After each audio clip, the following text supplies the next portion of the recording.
moment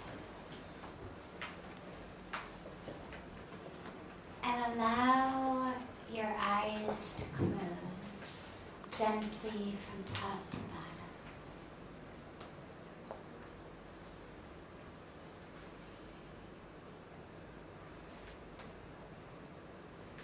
Find a position that's comfortable to be in.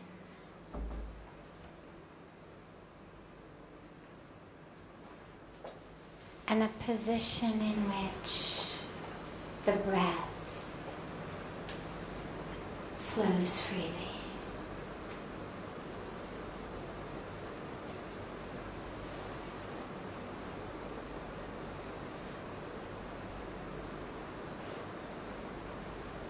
Allow the awareness to withdraw inward.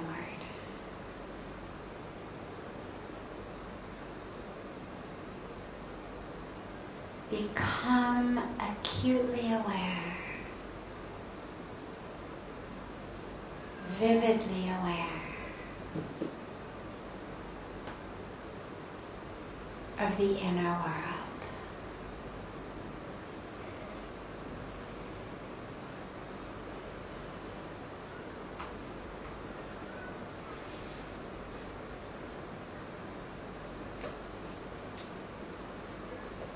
Allow the awareness to merge with your breath.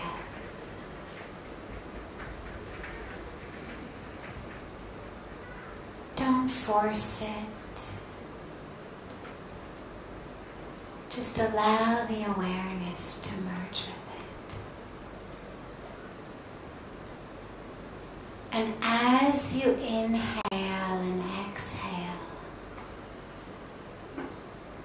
gently notice the parts of your being into which the breath flows freely.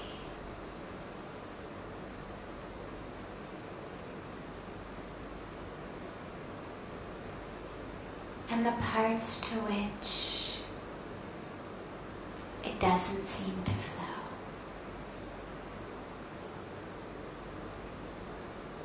The places of freedom and the places where the breath seems to get stuck. Don't judge, don't analyze, don't force. Simply notice.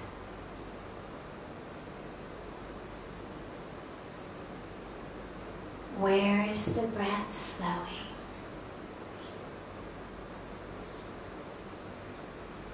And where is it not flowing?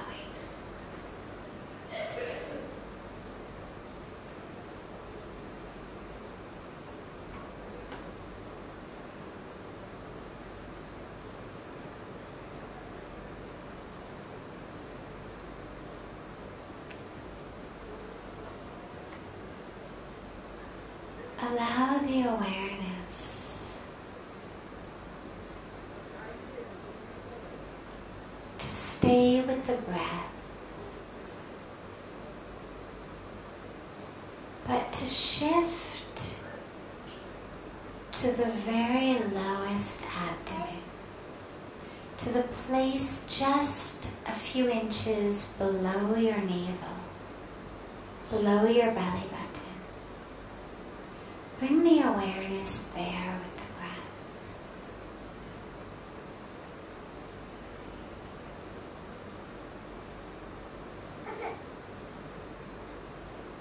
And see if you can feel yourself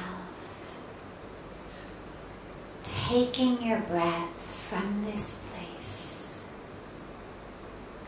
Again, it's just a few inches below the belly button, above the groin area. It's an energy center called the Swadhisthana chakra.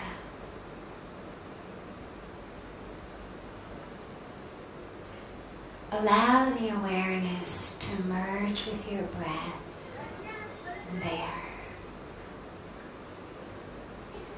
So when you inhale, feel that you're inhaling from that place. And when you exhale, that you're exhaling back down into that energy center, into that center of the being.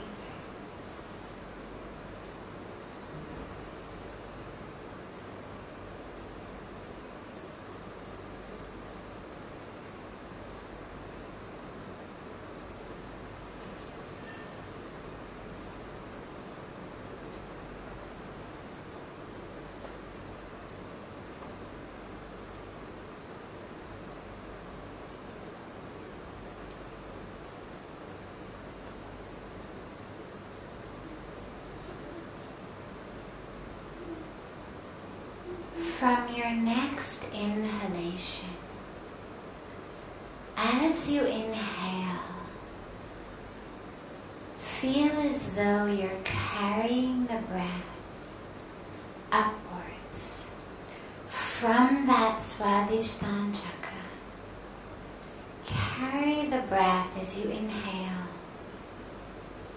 Can you carry it higher and higher and higher through your rib cage and lungs, through your throat, and ultimately up to your third eye center, just between the two eyebrows, the Agya chakra. And then release it back,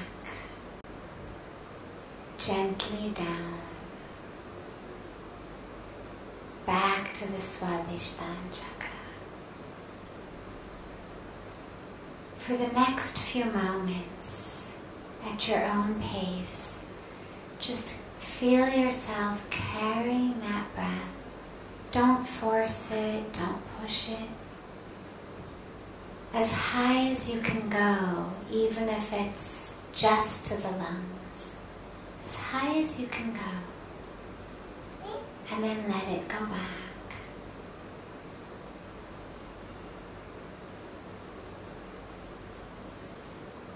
Carry it up. And watch as it releases down. At your own pace for the next few minutes.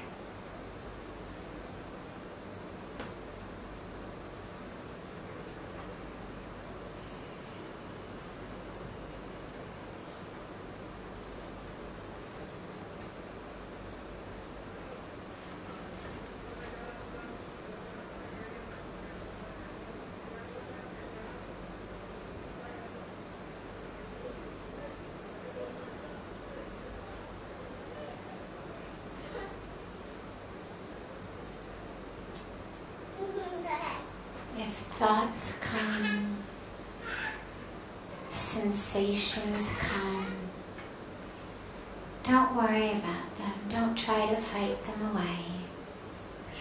But also don't let your awareness hook into them. Just bring the awareness back to the breath. As you carry it up to the third eye center.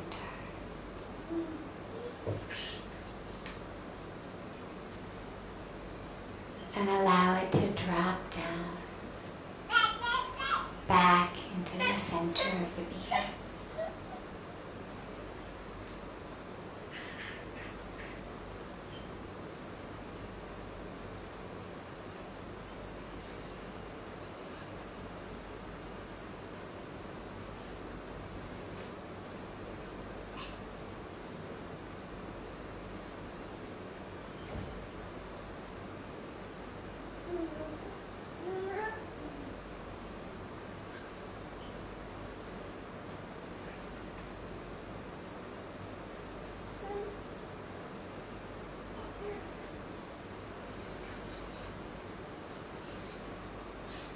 ever so gently, bring your palms together at chest level in Namaste.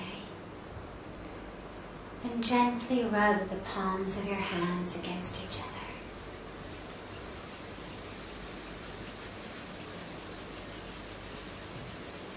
Place your palms over your closed eyes.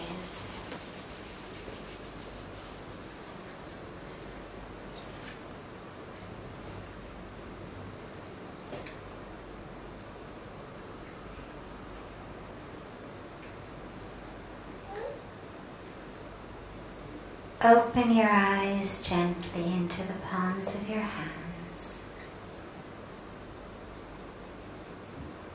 And as you feel ready, lower your hands.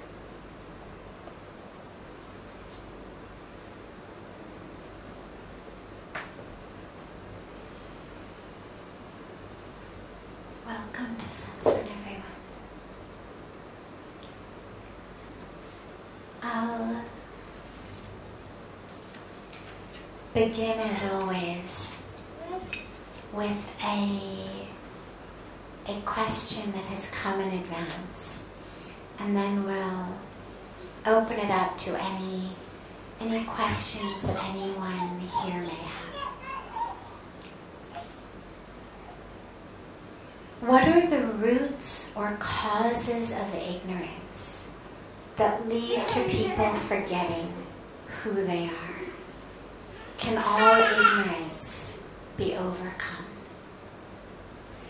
So, for those of you who have been coming for a while, you know that one of the things that we speak so frequently about is the ignorance that makes us forget the truth of who we are. And this came up just last night even when we were talking about sin versus ignorance and how we commit bad acts that, we would call bad, wrong. Not because we're sinful people, but because in ignorance we forget who we are.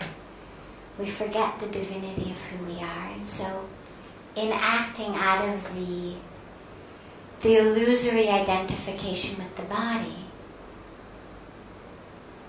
I have poor judgment. And I act out of ego or anger or greed or lust or jealousy or all of these things that are a product of the false identification of the ego. So the question says, what are the causes or the roots of this ignorance? Like, why do we have this? And can all ignorance be overcome? Well, there's several causes of this ignorance.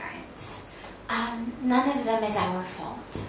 We are not to blame. This is not an ignorance that we are somehow at fault for. One aspect of it is literally that this is the way the creation works. So, for example, when we are born, sometimes very, very young children will remember past lives. There's lots of stories, in fact, throughout history, the stories of people most connected to past lives, most connected to the divine, were very young children. Most of us, by the time we're born, the curtain has already fallen and we've forgotten. But nonetheless, there are a lot of cases of children who in very young childhood really haven't forgotten and really live in that beautiful state of awareness and memory. They may not be able to convey it verbally if they're pre-verbal, but they live in it. And there's lots of stories of children who remember past lives, stories that end up getting verified. But even for them, the vast majority of them, within a few years, that curtain also drops. And this is really, some of it is what you could call God's Leela, the divine drama, which is sort of the basket into which pretty much all things that we don't understand about why God did it like this or why God did it like that, we put them in the basket of what we call Leela, which is God's drama. That the divine has created this world in which we all have to act our parts. Why did we come into this world with ignorance? Well, the only reason for that I've ever heard, and I've been very, very blessed to be in the presence of many enlightened masters, many gurus, and the only reason that I've ever heard that actually feels right to me about that is we all know, whether we've experienced it actually or we just know it intellectually, we all know that it's all God. This is really the core of the teaching of Advaita. If you look at the teaching of Advaita Vedanta, there's nothing but God. Bottom line, core teaching, it's all God. Everything else is an illusion. There is nothing but God. So that's the core of that teaching. The path of devotion, the path of love, or the dualists.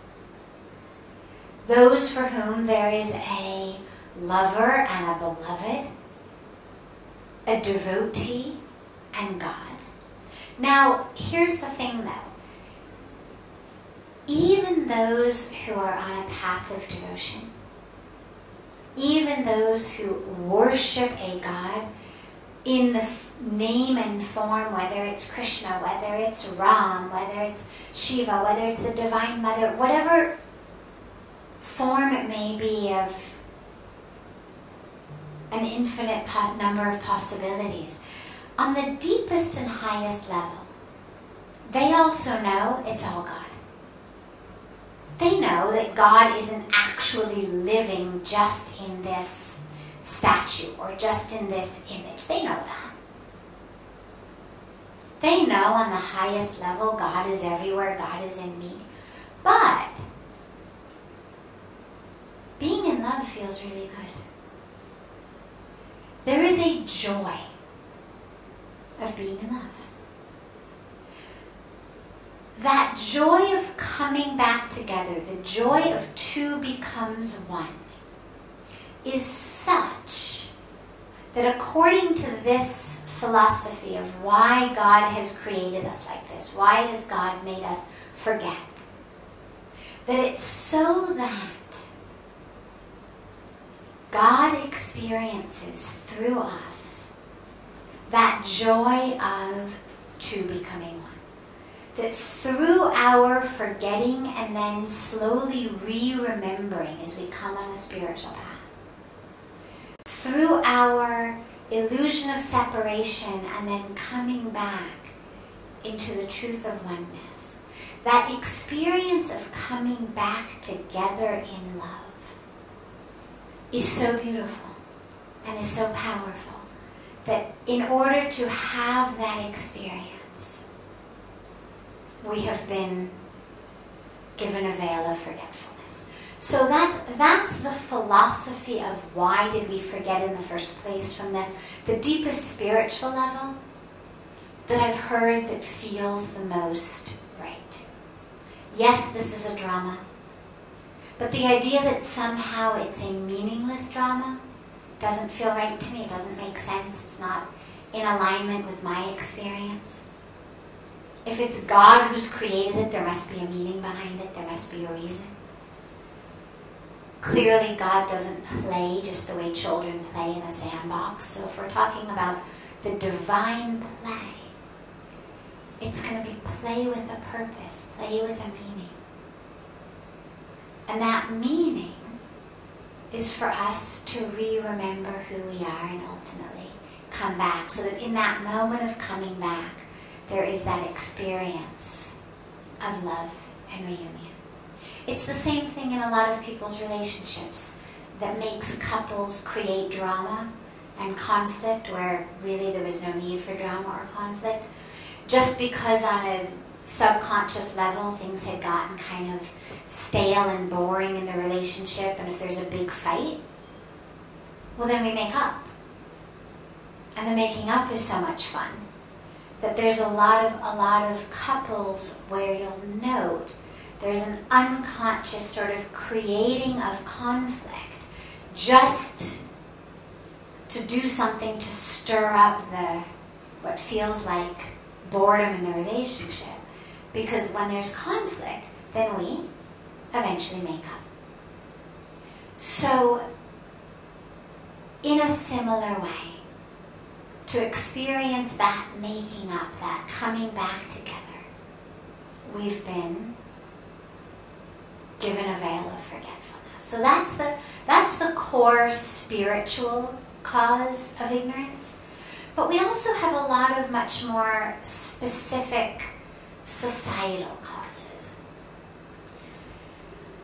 Our culture, our society, our educational system, all of it teaches us on a very, very core level that we are what we do. We get this from our parents, unconsciously. It's not that parents somehow go to school together and they all agree to, make us forget who we really are. And they're doing the best they can. They're parenting us the same way they were parented. But if you look at how most parenting takes place, it's love based on what you do. Oh, you cleaned up your room today. You are so wonderful. Come here, you're mama's wonderful boy. Come. Have some cookies. Okay? Cleaned up the room. What happens? I'm now mama's good boy. I get love, which means I am worthy of love. I am worthy of mom's lap. I am worthy of all of that. I am a good boy. I am mama's good boy. Flip side. How many times have I told you to clean up your room? For God's sakes, you are such a pig. You're a slob. You are a bad boy. No dessert for you tonight. So again, just simple. What we would think of as harmless parenting. Just trying to get kids to clean up their room, nothing wrong in that. But really what the message that we're getting is who I am is based on what I do. I cleaned my room, I'm mama's good boy.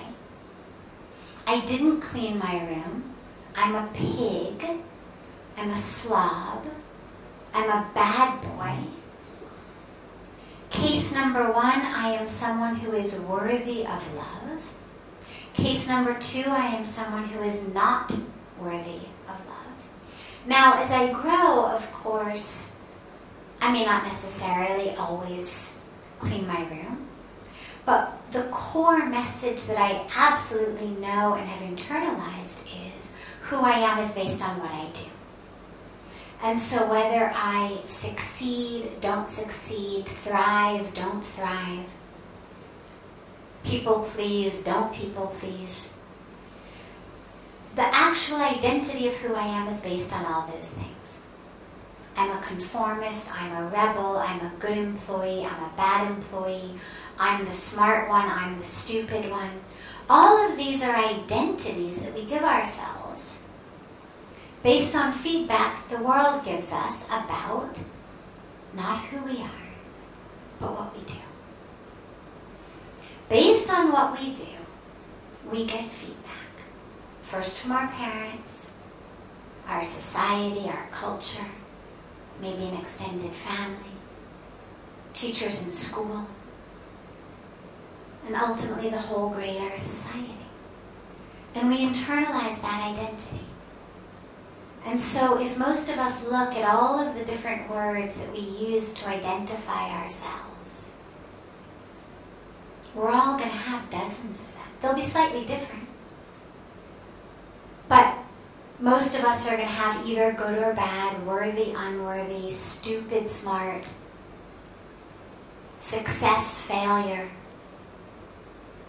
Because these have been identity roles that most of us have lived one side or the other side in our lives. And so we carry that. And that's the other cause of ignorance. Because every one of those identities is another layer keeping me from the truth. It's another layer on top of the truth, blocking the truth from my view. Because the truth of who I am has nothing to do with what I do. What I do doesn't determine who I am. We've got it all backwards. When I really know who I am, then what I do follows. When I know who I am, I know what to do. Like everything in nature knows what to do. Dogs bark, cows moo, cats meow, birds fly and chirp.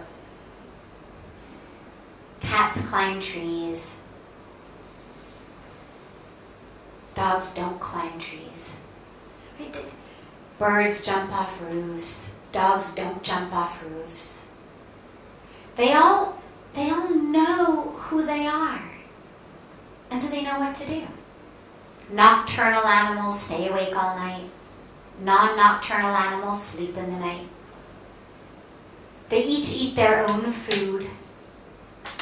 They don't eat each other's food. They don't follow each other's timeline. But we, because we don't know who we are, we don't know what to do. And so we spend our lives going in the opposite direction. We figure, if I just knew what to do, then I would know who I am. But it never happens like that. Because what we do doesn't determine who we are. It's got to go the other way. First we have to know who we are, then we know what to do. So that's the other cause of ignorance, is that we have internalized all of the different identities that the world has given us. Our parents, our teachers, our neighbors, society, culture, all of that we've internalized it. And so that's become who I am. And so when we talk about who you really are, soul, spirit, consciousness, divinity, that's a very hard place for most of us to go because we don't identify like that. We identify as a doctor, an engineer, a lawyer, so-and-so's wife, so-and-so's father, a successful businessman, a failure, a drug addict, someone who suffers from depression, someone who's stupid, someone who's worthless, someone who's better than everybody. Whatever our thing may be, our identities are these boxes. And this is where the only way to break that ignorance, is the question asked, can all ignorance be overcome? Yeah. But only with the truth. The only way to overcome that ignorance is with truth, in the same way that the only way to dispel darkness is with light. You can't just will away darkness. The only thing that makes darkness go away is when there's light. And the minute there's light, the darkness evaporates. It's not like the light comes, but then you've still got to say to the darkness, hey, come on, look, now it's time for the light. You be getting on your way now. The moment there's light, there's no longer darkness. They're mutually exclusive. They cannot coexist. In the same way that truth and ignorance cannot coexist. I cannot simultaneously experience who I really am and be falsely identifying myself. And this is where all of the great masters of really every spiritual, mystical tradition in the world that's about experience rather than dogma. Every one of them has pushed us into meditation. Go within, know thyself. Because no one can give you that. People can give you the falseness.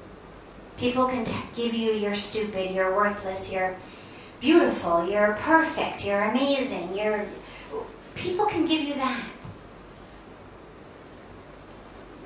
But the truth, people can point to it. We can say that way. Close your eyes, go within, ask these questions.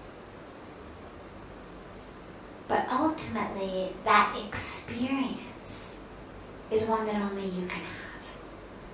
I mean, I can use words like consciousness, expansiveness, light, soul, spirit, infinite. But those words don't actually benefit you until you have the experience of them inside. I'm just describing where you're going. But the experience is one you're going to have. Like I can read off a menu to you. But you've got to eat the food. I can't actually fill your stomach by reading a menu. I can make you salivate. I can tell you which dishes are wonderful. I can get you excited about dinner. I can point you toward what to eat.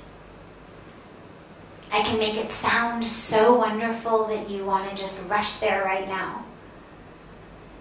But ultimately, you still are going to have to actually chew and swallow the food. And in the same way, you're going to have to actually have that experience of truth for the ignorance to go away. But until you have that, don't worry, because simply knowing that what we're living in is ignorance, even if we haven't yet had the felt experience of truth, simply knowing that this isn't really real, this isn't really true, that's also very beneficial because it keeps us from getting stuck. If I know I'm on a path to truth, this is not the truth, then even if I haven't yet fully arrived over here, I know not to get too stuck over here. I'm going to be able to say to myself, yeah, that person just told you that you were, horrible and worthless and stupid. Or that person just, praised you to no end and told you were amazing. But you know what? I'm not going to react either way.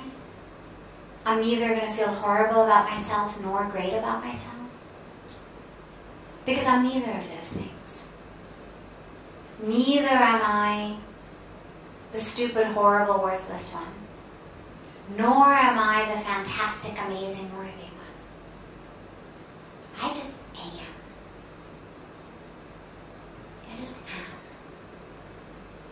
am. And in that amness, it's all there. There's no box that fits around the amness. And so even if I haven't yet had that experience, I know, okay, don't get too caught up in these identities. Either way, the stuff that feels good or the stuff that feels bad, they're both cages. They say even a cage made of gold is still a cage ultimately. You're still stuck. You're not any better off in a cage made of gold than you are in a cage made of metal.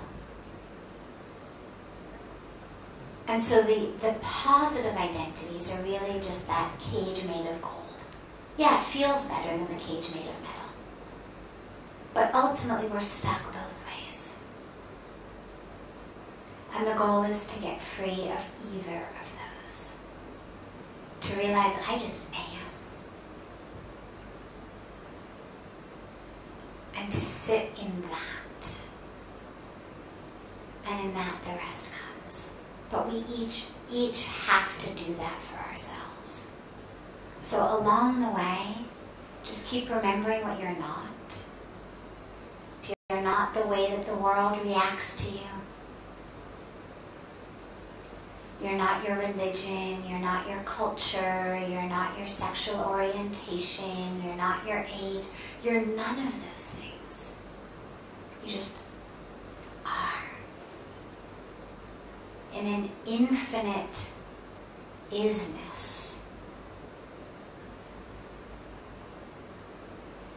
And the less and less you identify with that which is not true, the more space there is to experience the truth of what is. But that's why we spend some time each day, at least, with our eyes closed and our legs crossed, to go within, to have that experience of truth. So the light comes on inside and removes that darkness.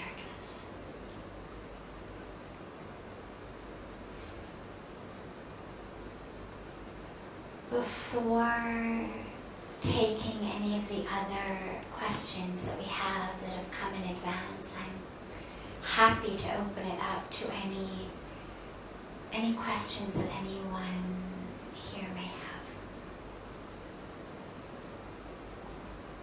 Yes. Is this world real or just a perception of our mind? Like we are in real world while we wake up, or we are in real world while we sleep? Is the world real even? Or is it just a perception of our mind? Is this world real, or is the world when we sleep real? It's both. Meaning, it all has to do with levels of existence, levels of consciousness. When you sleep, when you dream, that world is very real. You're absolutely in that world. And then you wake up. And then you realize, oh, I'm no longer in that world. And it's gone. I mean, literally, most of the time, we can't even remember that. You know, you try to hold on to a couple threads of maybe what the most recent dream was. But not only are we no longer there, but it's gone. But it was so real. Then we live in this world. And it also feels so real. But then when we reach a state of waking up from this world, you realize, oh, I was just in a dream. But now, it being a dream, it doesn't mean that it's been created by our minds. It's not an optical illusion, let's say. Because when we use the word illusion, when we say not real, that becomes really difficult to understand because there's a lot of possible meanings of that. One meaning is when we say an optical illusion. Look out there on a black asphalt road on a hot sunny day in the desert, and you're going to get what looks like water on the road. Now, it's not actually water. It's an optical illusion. There actually is no water there. It's just a trick that the eyes play with light and depth and color, refraction of light. This world is not an illusion in that way. It's not an illusion where the closer you get, the quicker it disappears. Like the illusion in the desert. It's not like we've got something stuck on our eye and it's just, creating a world. And the reason that we know that is we each have separate minds. But we live in the world together. I mean, we of course have different perceptions of aspects of the world, but we can all, agree that this is a glass of water. You can all see it. It's not something that just my mind has created and doesn't really exist. We know it exists, and if I turn it upside down, my clothes will get wet. you'll be able to come up and touch it and feel that it's wet. We would be able to get 100% consensus in the room, a unanimous consensus that my clothes were now wet. I wouldn't even have to prompt you. I could simply pour it upside down and say, okay, come forward. What do you feel? And every one of you would say wet clothes. So it's not an illusion in that way, where my mind is playing tricks on me and my mind has created something that actually isn't here. My eyes are deceiving me, not that. But it's an illusion on the highest level of truth. And so for me, the best way to think about this, the best analogy of this, is the wave and the ocean. So we have an ocean, and the ocean we're going to call truth. But you have to imagine for a moment that it's not an ocean like the Pacific or the Atlantic that actually has borders, but sort of an infinite ocean that has no beginning, no end, no shores, because the soul is just infinite. So if we imagine that our ocean were infinite, now on that ocean you have waves. If I'm looking at a wave, there's two ways of looking at that, maybe many, but at least two. One way is to say wave. The other way is to say ocean. Now, ocean is more true. But wave is not an optical illusion. It's not that your eyes are playing tricks. It's not that you've invented it or made it up. Get 100 people to stand there. Every one of them will see the wave. No one's going to say, oh no, that's just an illusion. And yet, even though, yes, at that split moment, ocean had happened to be in a form that we call wave, ultimately the highest truth is ocean, because the wave is just a form. If you take a cup or a dropper of water in a wave and you look at it under a microscope, you're not going to be able to say wave. You're going to say ocean. There is no way in looking at those molecules of salt and of water under the microscope that any scientist could say this was taken from a wave. This is ocean. You'd say, well, but I took it from a wave. I'm telling you, sir, what's under my microscope, it's ocean. In the same way, if you could think about like the divine scientist, sort of the supreme scientist looking at us, and you're saying body, man, Indian, and the scientist is saying, I don't know, under my microscope I'm seeing divine. I'm seeing soul. I don't know where you say you've taken it, because what I see is soul. And you're saying, no, really, I'm telling you, it's boy, it's Indian. The scientist is saying, sir, just telling you what I see, soul. So in the same way, that's the highest truth. But like the wave is a form for a moment, so we are a form of soul embodied for a moment. And as the wave keeps changing, to us it looks just like a wave. But if you actually have ever watched any of those movies in slow motion, whether they are like Natural Geographic or Discovery on actual waves, whether it's a surfing video that's in slow motion, whatever it is that shows you a wave in slow motion, what you see is actually, it's not the same molecules of water that rise, and it's constantly changing.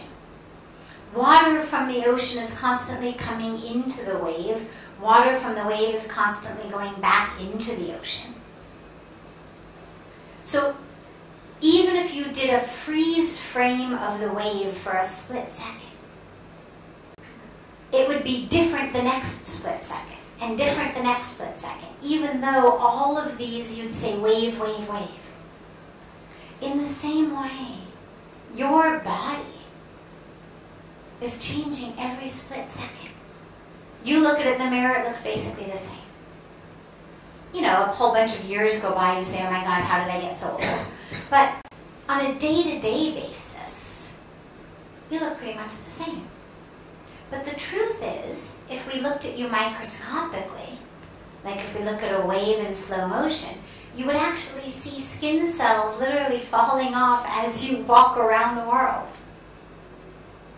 Literally, you're leaving skin, you're leaving hair, you're leaving it all over the place.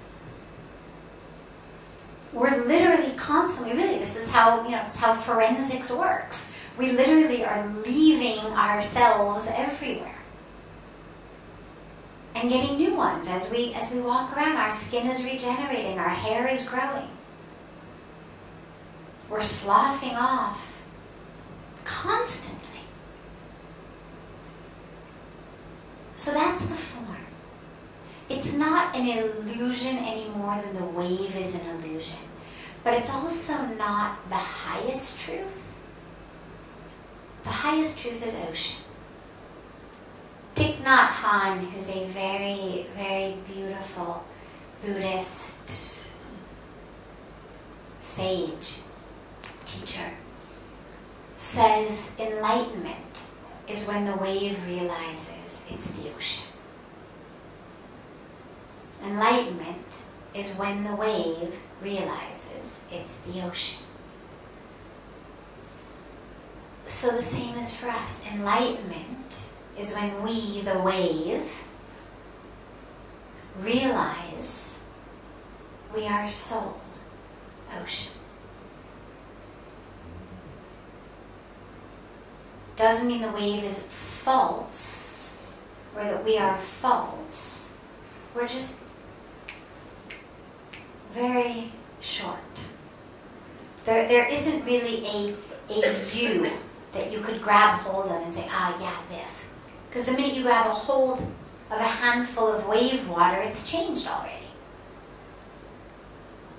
The minute you grab a snapshot of you, you've changed.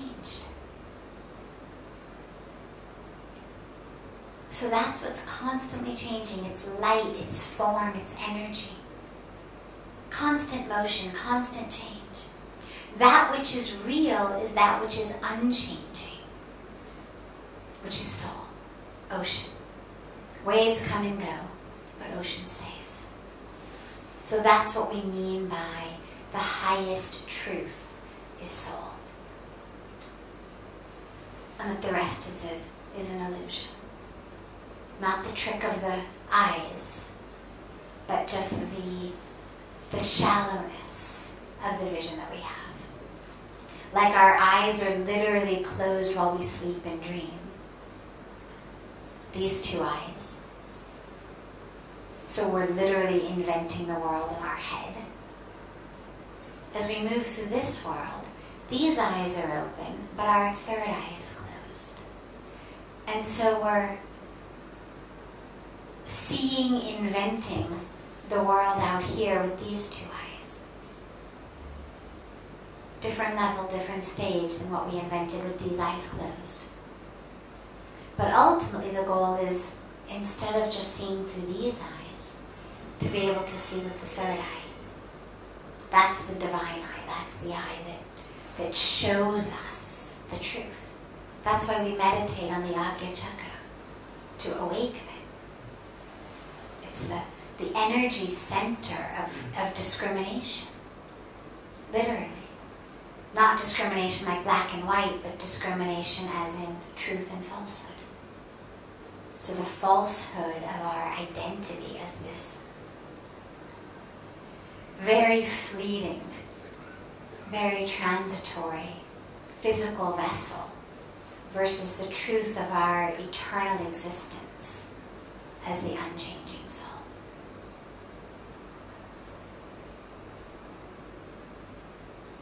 Yes. How does one find out that who am I, and how does one get out of the loop of being stuck, which you were talking about? To get out of the loop of being stuck and to really know who you are, you just have to ask. You know, we're so used to finding out things outside. If you want to know something, well, just go on Google. Literally, anything these days you want to know, just go on Google. Punch it in your phone, type it in your computer.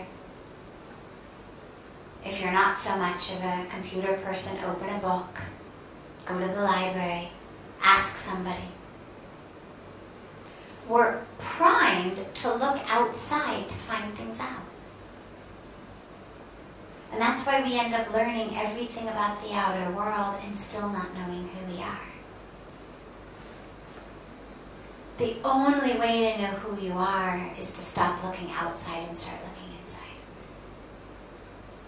And to ask the question. Because the truth is, you know the answer.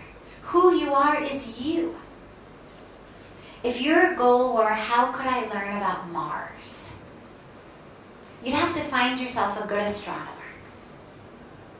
You'd have to find yourself someone with a good telescope and someone who really could teach you what Mars is. Because it's not intuitive. It's not self-evident. But the self should be self-evident. There is no one who is more qualified to tell me about myself than I am.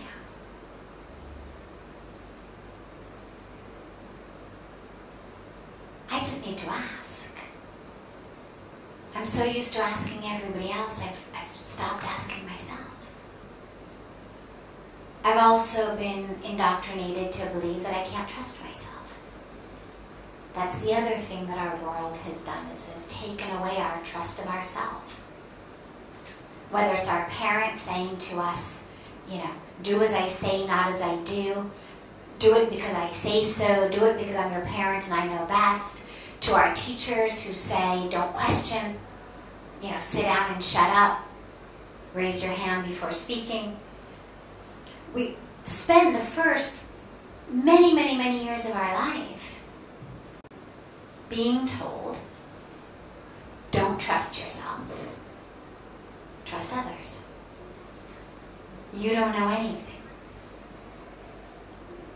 You need to wait for them to tell you. So we've stopped asking ourselves.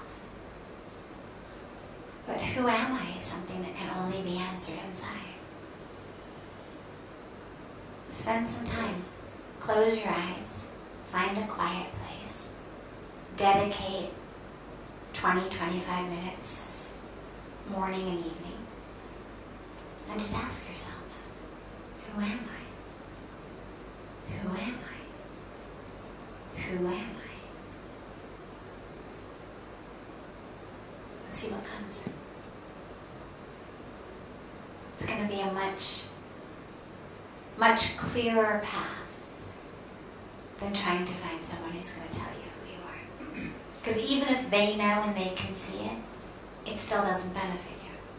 It only benefits you when you know it. As I said, I can say to you, soul, spirit, divinity. But that doesn't benefit you until you actually experience it. So you have to go with it. And one of the easiest ways is to clear out at least that which we know we're not. So all of the things you know you're not. So you know you're not your clothes, you know you're not your skin, you know you're not any of those things. Peel off, layer by layer. Okay, well I know I'm not this, I know I'm not that, I know I'm not this. Who am I? All right, well I'm not this, I'm not that. Who am I? And just keep going. And the answer will come because it is in you, it is self-evident. It's the only thing we have to rely on internal knowledge to know. Everything else we can use our 5 senses to know the outer world. We can use Mr. Google or Miss Google to tell us about the outer world. But the inner world, we can't use any of our senses. Don't have somebody else as a tour guide. But it's us. So it shouldn't feel like such foreign territory. The fact that it feels like foreign territory is a tragic sign of our times. that, going off to Paris or Munich or New York or something, it's like, yeah, fine, yeah, I got all my maps in place, I know where I'm going, I've got everything booked, but oh my God, going inside, I don't know, I'm scared, what's going to happen? I don't know what to do. We know how to go everywhere in the world, except in.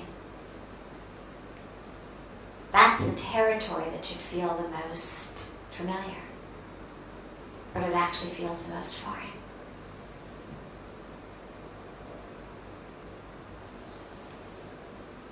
Yes.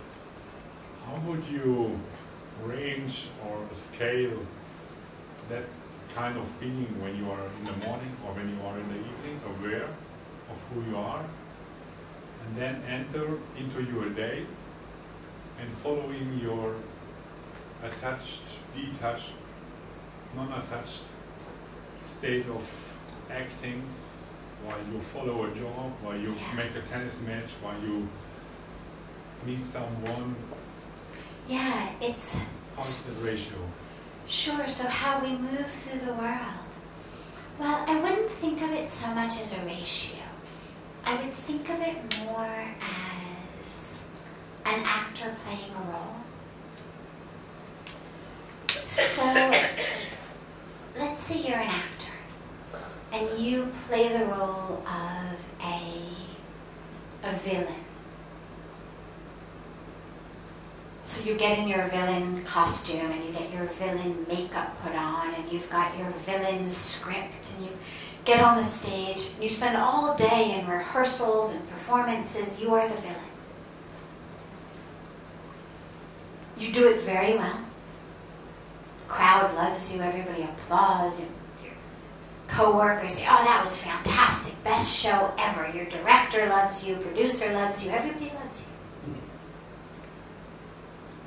And the minute you get off the stage, you walk into the dressing room, or you go home, you take off your costume, you take a shower, and you wash off the makeup, and you put back on your normal clothes, and you're you. You don't go around killing your neighbors because you forgot that you're no longer the villain.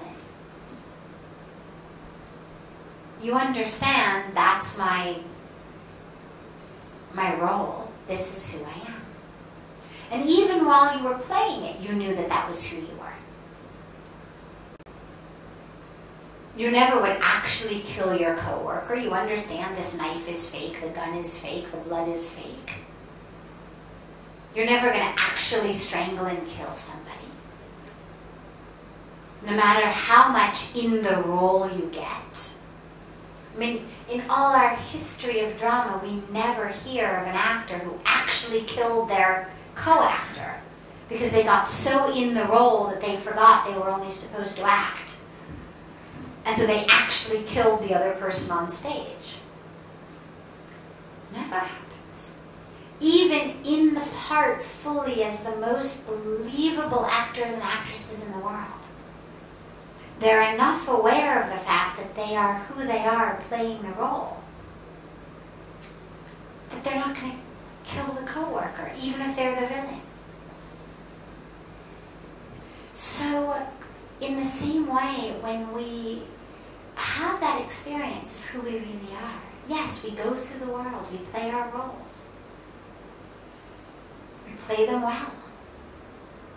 But we are aware of the fact that we're wearing costumes, we're wearing masks. Which is why it's so powerful in meditation. When you sit for meditation, one of the things that I very frequently begin with is let go of the masks. Let go of the roles. Literally just let them melt off your face. Because we wear them so frequently in the world. We play this role. We wear this mask. And so, yeah, we do go through the world. Yes, we play roles. Nothing wrong with it. It's wonderful. In the Bhagavad Gita, Lord Krishna emphasizes how important it is to play your role. Play it well. That's That's your duty. And don't try to play anyone else's role. You do not get to change roles midway through this drama. You've been cast in a very specific role. You don't get to decide that this guy's role is, better one. You have to play yours. And you have to never forget that you're not the role. That you're the player of the role. So yeah, have a tennis match. Sure, why not? But when you lose that tennis match, don't kill yourself or your opponent. Don't go home feeling like a loser or a winner.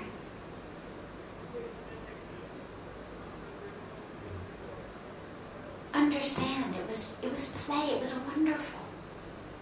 It was a wonderful act of the drama. And whether today you played the part of the guy who won the tennis match or you played the part of the guy who lost the tennis match, either way you had fun. Play the role well. But don't let that mask get stuck on your face so you forget who you are. And suddenly you think you are the tennis player. And so to lose the match is death. To win the match means I'm the best in the world. It's an act in the drama of your life. Yeah. Last. Actually, are you here tomorrow? Are you going to be here tomorrow? You're leaving tomorrow. Okay, then we'll take your stand. Yes. You said cat cannot jump from one floor to another floor. A dog understand itself that he cannot. Similarly, a bird sees that it can float from one floor to another floor. Yes. This is one thing. Evolution will definitely play a role here. But ma'am, I was curious, particularly in the acting part. In the acting, okay. Whether a profound actor who takes the role of various characters he plays, whether he is spiritually at the higher level, can we say like that? Or whether a person should be an actor to understand the various aspects and characters of what's going around, like in a movie. Regardless of what role we play, some of us play the role of doctor, some play the role of teacher, some play the role of engineer, some play the role of stay-at-home mothers or fathers, some play the role of actor, some play the role of an actor, some play the role of an unemployed person, some play the role of beggar, some play the role of homeless person, some play the role of CEO of a company. What matters is not which role we play. What matters is that we understand that we are not the role that we are playing. And that we not identify the nature of the self with that role. And that can be done just as easily as a CEO, as the guy who makes coffee, or as a teacher, or as an engineer, or as an actor, or as a homeless person. I mean, it's not that there are some roles we're going to play that it's easier to remember this is just a role. Most people entirely forget their playing role. The CEO forgets, the homeless person forgets. And everyone in between forgets. So whatever role we're playing, what's important to remember is, this is what I'm doing. Now that doesn't mean it's not important, it's vitally important. Because it is specifically the role that we've been cast to play. And so we have to play it very well. We have to play it full of sincerity. We have to play it in a way that we touch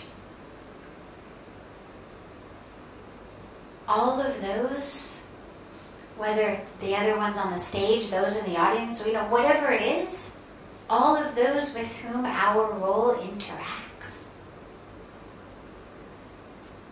How can we touch them all and leave them more positive than when we found them? So knowing it's a role doesn't mean that we take it lightly. We take it very seriously. But we don't identify as it. And so at the end of the day, like the actor takes the shower and washes off the makeup, in the same way we sit to meditate and we breathe out all of the roles we played. Whether today I played CEO, or today I played mailroom person, or I played secretary, or I played lawyer, or whatever role I played in my job, my childhood, whatever I'm dealing with. Breathe out any of those identities. Breathe out any preconceptions that I have about myself. I'm smart, I'm stupid, I'm ugly, I'm pretty, I'm old, I'm young, all of that. So that at least for a few minutes of the day we have an experience of sitting with the literally naked self. That isn't the job, that isn't the relationships, that isn't my history, that isn't what people have told me, that isn't what I can do. But sitting just in that place of isness.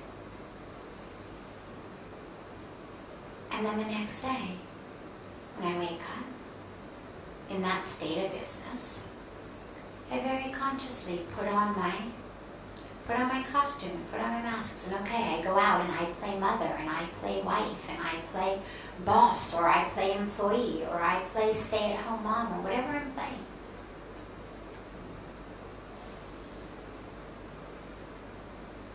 But I'm aware of the fact that there is an I that isn't the mother, that isn't the wife, that isn't the employer, that isn't the stay-at-home one, that isn't the employee,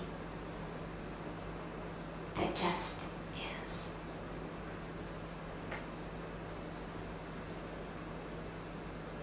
Wonderful. Have a beautiful, beautiful rest of your evening, everyone, and we'll see you all tomorrow.